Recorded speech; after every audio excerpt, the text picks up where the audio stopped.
이슈맨입니다. 최근 가장 핫한 종목이 있죠? 바로 OD인데요. 일주일 사이에 엄청난 급락과 급등을 동시에 보여주며 시가총액 10억 달러를 돌파했습니다. 가격 이외에도 OD는 BRC20이라는 비트코인의 새로운 표준을 적용한 최초의 토큰이라는 점을 많은 사람들이 주목을 했습니다. 오늘은 비트코인에도 NFT 구현을 가능하게 만든 비트코인의 떠오르는 메타로 평가받는 동시에 장애물로 우려가 되고 있는 이 BRC20에 대해 알아보겠습니다. 영상 첫 부분에 언급했듯이 OD는 최근 가장 이슈가 되는 BRC20 기반 코인입니다. 2023년 상반기 식어있던 밈코인을 다시 끌어올린 BRC20 코인이 있었죠. 바로 페페입니다. 페페는 등장과 함께 새로운 밈코인 열풍을 불러일으키며 천문학적인 폭등을 일으키면서 많은 주목을 받게 되었습니다. 그리고 페페의 거래량과 함께 BRC20의 거래가 급증하면서 비트코인의 전송 수수료는 점차 상승하고 밀려있던 트랜잭션을 처리하기 힘들어진 결과 급기야 세계 최대의 거래소인 바이낸스는 비트코인 출금을 일시적으로 중단하는 상황까지 발생합니다. 그렇다면 BRC20이 이렇게 주목을 받게 되는 이유는 무엇일까요?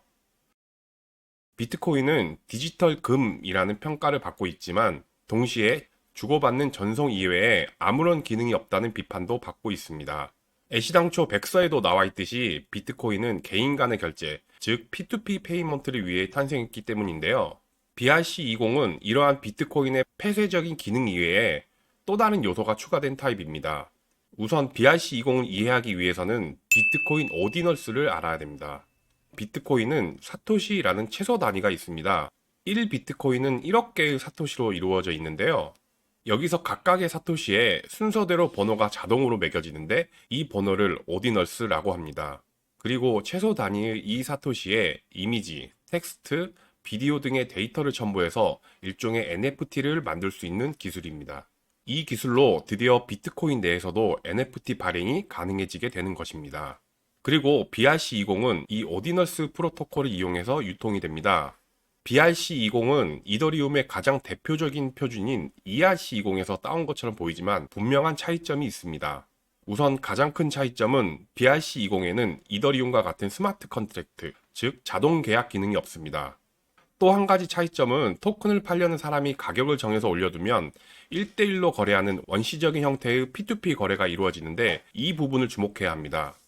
BRC20 토큰은 인스크립션이라는 일종의 정보가 적힌 코드가 들어가는데 인스크립션 내에는 수량도 정해져 있습니다. 그렇기 때문에 BRC20 토큰을 구매했다는 것은 인스크립션 내에 적혀 있는 비트코인 사토시 수량만큼의 가치를 구매했다는 뜻과 같습니다. 예를 들어 제가 1000사토시 위에 IM머니 이미지가 담긴 BRC20 토큰을 발행했고 누군가가 구매를 했다면 1000사토시의 가치와 더불어 IM머니의 고유한 이미지를 받게 되는 것입니다. NFT의 소유자가 누군지를 담는 정보만 사고 파는 이더리움 형태와는 달리 BRC20은 이미지든 텍스트든 거기에 담긴 부가적인 무언가와 함께 정해진 수량만큼의 비트코인 사토시의 가치를 사고 파는 것입니다. 기존에는 전송만 가능했던 비트코인의 기능과는 달리 BRC20에서는 비트코인의 가치와 함께 새로운 비즈니스 모델이 생긴 것이고 그렇기 때문에 더욱 주목을 받게 된 것입니다. 사실 BRC20도 설명한 것 이외에 특별한 기능은 없는 것이나 마찬가지입니다. 하지만 비트코인 내에서도 밈코인을 비롯한 NFT가 가능해졌다는 점은 사람들의 주목을 끌기에는 충분했고 페페와 오디처럼 토큰 가격에도 엄청난 영향을 주게 되었습니다. 이러한 영향은 비트코인의 생태계에도 미치게 됩니다. 앞서 말한 엄청나게 증가한 트랜잭션은 앞에서부터 막히게 되는 병목 현상으로 처리가 느려지고 덩달아 트랜잭션 수수료는 엄청나게 증가하게 됩니다. 이러한 점들로 인해 BRC20은 비트코인 생태계의 큰 장애물이다.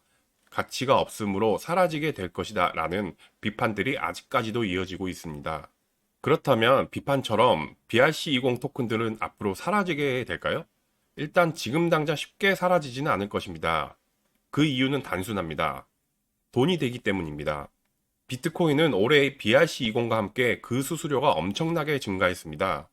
그리고 채굴업자들에게는 그동안 반감기 이후에 비트코인 채굴 수익 이외에 대한 논의가 꾸준히 진행되고 있었는데 BRC20은 새로운 비즈니스 모델이 생긴 것입니다. 채굴업자뿐만이 아닙니다. BRC20은 앞서 말한 인스크립션을 해독할 수 있는 지갑이 필요한데 올해 OKX 거래소가 그 기능을 지원하는 지갑을 출시하며 큰 점유율을 차지하고 있습니다. 오디너스를 지원한다는 의미는 업비트처럼 NFT 거래소의 기능을 겸하는 거래소들에게 NFT의 새로운 비즈니스 모델을 제공할 수 있다는 의미입니다. 이렇듯 다른 거래소들도 하나둘 오디너스를 지원하는 서비스를 출시하게 될 것이며 이와 함께 BRC20도 더욱 주목을 받게 될 거라 예상됩니다. 오늘은 최근 오디오와 함께 다시 주목을 받게 된 BRC20에 대해 알아보았습니다. 앞서 말한 BRC20에 대한 비판과 아직은 완성되지 않고 실험적인 요소가 있는 점은 분명히 있습니다만 다른 블록체인의 NFT와는 달리 토큰의 가치를 주고받는다는 점, 비트코인의 전송 이외에 새로운 비즈니스 모델이 생겼다는 점, 그리고 수수료로 인한 채굴업자들과 거래소들의 관심을 받게 되는 점들을 보면 BRC20은 앞으로도 꾸준히 주목할 필요가 있다는 말을 전해드리면서 오늘 영상을 마치겠습니다. 시청해주셔서 감사합니다. 이상 이슈맨이었습니다.